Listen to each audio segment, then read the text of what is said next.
আবারও বাড়ছে করোনা ভাইরাসের প্রকোপ। এই ভাইরাসে আক্রান্ত হয়ে বিশ্বজুড়ে প্রতি সপ্তাহে মৃত্যু হচ্ছে 1700 জনের।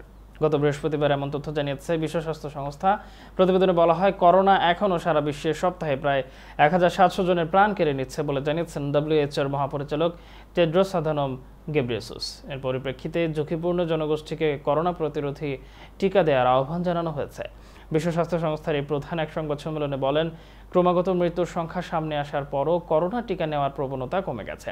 বিশেষ করে স্বাস্থ্যকর্মী এবং 60 বছরের বেশি বয়সীদের মধ্যে ভ্যাকসিন নেওয়ার হার কমেছে, অথচ সবচেয়ে ঝুঁকিপূর্ণ জনগোষ্ঠীর মধ্যে তারা অন্যতম। একই সঙ্গে ফলো আপ, নির্ভরযোগ্য পরীক্ষা, চিকিৎসা এবং সবার জন্য ভ্যাকসিন নিশ্চিত করার জন্য সব দেশের সরকারের প্রতি আহ্বান জানানো হয়েছে।